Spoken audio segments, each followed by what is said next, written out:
সূর্যের আলো ছাড়াই জীবন কাটাতেন ইতালির ভিগানেল্লা নামে একটি ছোট গ্রামের বাসিন্দারা।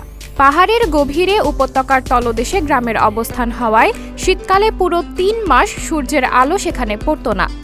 ভিগানেল্লার আশেপাশের পাহাড়গুলো গ্রামের ওপর দীর্ঘ ছায়া ফেলত। তখন গ্রামবাসীর কাছে নিজের বাড়িকে মনে হতো সাইবেরিয়ার শীতলতম কোনো স্থান। সূর্যের আলো না পড়লে যে কোনো জায়গায় হয়ে যায় অন্ধকার, স্যাঁতস্যাঁতে আবহাওয়া থাকে। কৃত্রিমভাবে আলোর ব্যবস্থা না করলে সেখানে বসবাস করা সম্ভব হয় না। বছরের পর বছর ভিগানেল্লার লোকেরা এটিকে তাদের ভাগ্য হিসাবে মেনে নিয়েছিলেন। শীতকালে সূর্যের দেখা ছাড়াই জীবনযাপন করতেন। একসময় স্থানীয় একজন স্থপতি একটি আইডিয়া নিয়ে এলেন এই অবস্থার পরিবর্তন করতে। আইডিয়াটা খুব সহজ কিন্তু কাজের।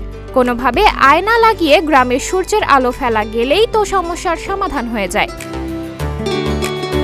ঠিক যেভাবে ভাবলেন সেভাবেই কাজ শুরু করলেন। মেয়র পিয়ের ফ্রাঙ্কো মিদালির সহায়তায় গ্রামবাসী ওই আইডিয়াকে বাস্তবায়ন করতে টাকা তোলা শুরু করেন। সবাই মিলে জোগাড় করেন ১ লাখ ইউরো। এই টাকা দিয়ে ২০০৬ সালে ৪০ বর্গমিটারের ১.১ টন ওজনের একটি বিশাল আয়না স্থাপন করা হয়। গ্রাম থেকে পাহাড়ের বিপরীত ঢালে ১১০০ মিটার ওপরে আয়নাটি স্থাপন করা হয়। আয়না দিয়ে পুরো গ্রামকে আলোকিত করা সম্ভব নয়। গ্রামের তুলনায় আয়না খুবই ছোট, তাই সব বিবেচনা করে ভিগানেল্লার প্রধান চত্বর বা গির্জার সামনে ফোকাস করা হয়। আয়নাটি কম্পিউটার দিয়ে পরিচালনা করা হয়। এটি সারা দিন সরে সরে সূর্যের পথ অনুসরণ করে। পুরো গ্রামে আলো ফেলে সূর্য। দিনে কমপক্ষে ৬ ঘন্টা ৩০০ বর্গগজ এলাকা আলোকিত করে।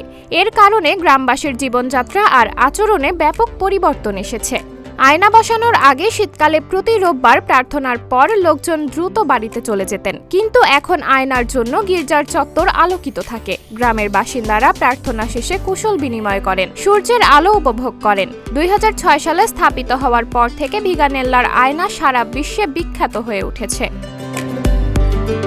সাবরিনা জলিল, সবার কথা।